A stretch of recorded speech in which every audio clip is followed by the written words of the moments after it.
Hello everyone, welcome back to my channel. কেমন আছেন সবাই? আশা করি সবাই বেশ ভালো আছেন। আমি আল্লাহর রহমতে বেশ ভালো আছি। তো আজকে নতুন আরেকটি ব্লগ আপনাদের সাথে শেয়ার করব। আর আজকের ব্লগটা হলো আজকে দুপুরে আমি কি রান্না বান্না করব, সেই রান্নাটাই আপনাদের সাথে শেয়ার করব। আর এখানে দেখতে পাচ্ছেন একটি ফ্রাই প্যানে আমি সাদা চিকেন ভেজে নিচ্ছি। সাদা চিকেন যখনই আমি রান্না করি, বুনা করি অথবা সবজি দিয়ে রান্না করি, সবসময় এভাবে চিকেনটাকে আলাদা ভেজে নেই। আলাদা ভেজে নিলে চিকেনটা একটু শক্ত হয় বা খেতেও ভালো লাগে। আর অন্য কড়াইয়ে আমি চিকেনের জন্য ভালোভাবে মশলাটাকে ভেজে নিচ্ছি। রসুন, আদা বাটা, পেঁয়াজ বাটা দিয়ে স্বাদ অনুযায়ী লবণ, হলুদের গুঁড়া দিয়ে এগুলো ভেজে নেব। আর আমি সব সময় রান্নার ক্ষেত্রে একটা জিনিসই বেশ ভালোভাবে করার চেষ্টা করি, মশলাটাকে ভালোভাবে কষানোর জন্য। যখন পেঁয়াজ, রসুন এবং আদা বাটা ভালোভাবে কষানো হয়ে আসবে, তখন আমি মরিচের গুঁড়া এবং পাঁচফোড়ন, জিরের গুঁড়া দিয়ে দেই। দিয়ে মশলাটাকে বেশ কিছুক্ষণ ভালোভাবে কষিয়ে রান্না করি।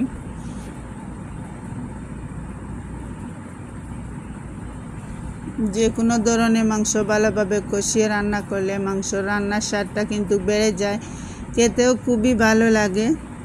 ভালোভাবে ভেজে নিয়ে এবার অল্প একটু পানি দিয়ে আবারও কিছুক্ষণ আমি মশলাটাকে কষিয়ে নেব।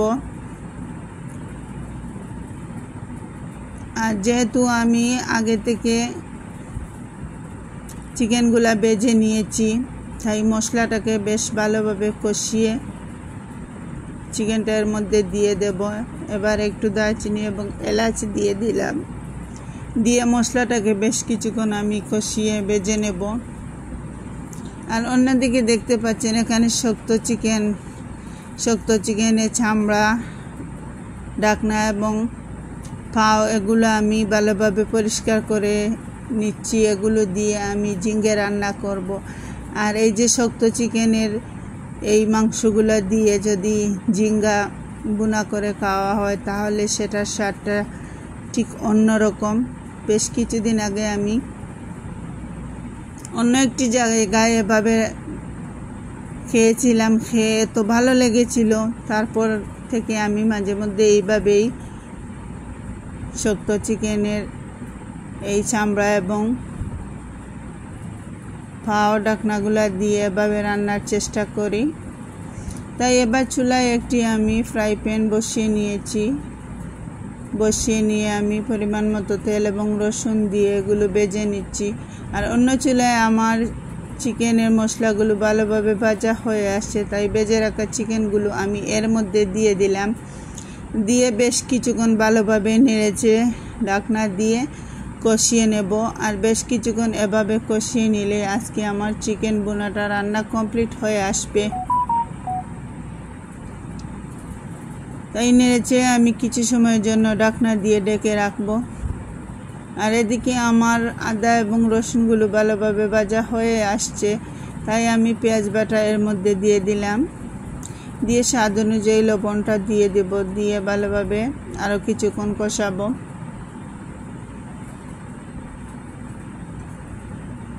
আর এভাবে অল্প অল্প করে মশলাটা কষিয়ে রান্না করলে খেতে খুবই ভালো লাগবে।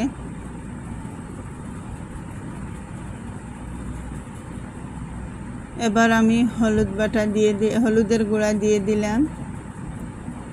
দিয়ে মশলাটাকে আমি 2 মিনিটের জন্য ভালোভাবে ভেজে নেব। যখন দেখব যে এগুলো আমার ভালোভাবে কষানো হয়ে আসছে, তখন বাকি সব মশলাগুলো এর মধ্যে আমি অ্যাড দিয়ে দিব। এদিকে আমার দেখতে পাচ্ছেন চিকেনগুলো ভালোভাবে কষানো কমপ্লিট হয়ে এসেছে। এবার আমি চিকেন বোনাটা নামিয়ে নেব। আর এভাবেই চিকেন বোনা খেতে আমার ছেলে এবং মেয়েরা খুবই পছন্দ করে। তাই সব সময় চেষ্টা করি বাচ্চারা যেটা খেতে পছন্দ করে তাদের পছন্দ অনুযায়ী রান্না করার, তাহলে ওরা রুচি দিয়ে খেতে পারবে। আর এদিকে আমার মশলাটা কষানো হয়ে এসেছে। এর মধ্যে আমি শক্ত চিকেনের মাংসগুলো দিয়ে দিলাম। এখনও কিন্তু এর মধ্যে আমি মরিচের গুঁড়া এবং পাঁচফোড়নের গুঁড়াটা দেই নাই। এখন আমি মরিচের গুঁড়া এবং পাঁচফোড়নটা এর মধ্যে দিয়ে দেব। দিয়ে ভালোভাবে নেড়েচেড়ে আমি বেশ কিছুক্ষণ কষিয়ে নেব। আর সাদা চিকেনের তুলনায় এই শক্ত চিকেনটা একটু সময় নিয়ে ভালোভাবে ভুনা করতে হয়। এবার আমি নেড়েচেড়ে ঢাকনা দিয়ে কিছু সময়ের জন্য ঢেকে রাখবো। আর আজকের আমার এই রেসিপিটা যদি আপনাদের কোনো অংশে ভালো লেগে যায় তাহলে প্লিজ লাইক, কমেন্ট, শেয়ার এবং সাবস্ক্রাইব করে আমার পাশে থাকবেন।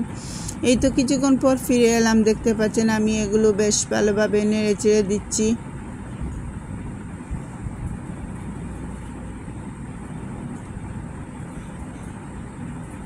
এর মধ্যে এখনো কোনো পানি আমি দেই নাই, ভালোভাবে নেড়েচেড়ে দিয়ে এবার অল্প একটু পানি দিয়ে নেড়েচেড়ে ঢাকনা দিয়ে ডেকে আবারও 15 থেকে 20 মিনিটের মতো আমি এগুলো কষিয়ে নেব।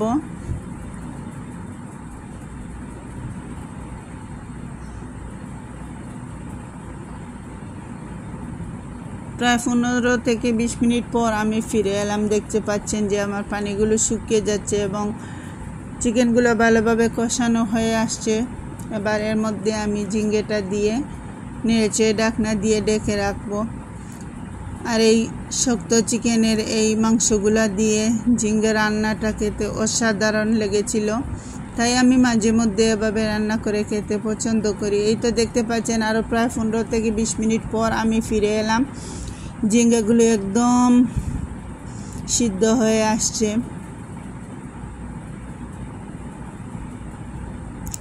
এবার এর মধ্যে আমি অল্প কিছু পানি দিয়ে নেড়েচেড়ে ঢাকনা দিয়ে ডেকে রাখবো। মাখা মাখা একটু ঝোল থাকবে, বেশি পানিও হলে রান্নার স্বাদটা কিন্তু ঠিক থাকবে না।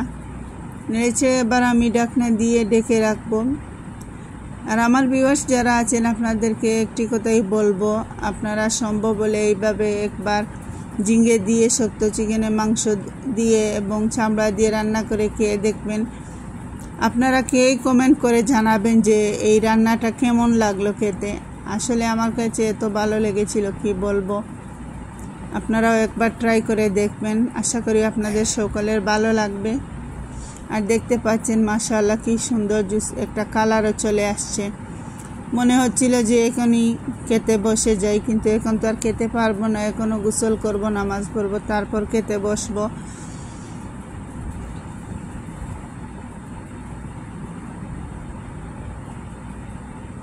আমার আজকের রেসিপিটা কেমন লাগলো আপনাদের কাছে আপনারা কমেন্টে আমাকে জানাতে ভুলবেন না। আপনাদের সাপোর্ট এবং ভালোবাসা পেলে হয়তো আমি সামনের দিকে এগিয়ে যেতে পারবো, নতুন নতুন ভিডিও দিতে উৎসাহিত হব। আর আপনাদের জন্যই, আপনাদের ভালোবাসার জন্যই আমি নতুন নতুন ভিডিও দিতে উৎসাহিত হই। সবসময় আপনাদের প্রতি কৃতজ্ঞ এবং আপনাদের প্রতি অনেক অনেক ভালোবাসা রইল, সবার প্রতি দোয়া রইল। সবাই ভালো থাকবেন, সুস্থ থাকবেন। আল্লাহ হাফেজ।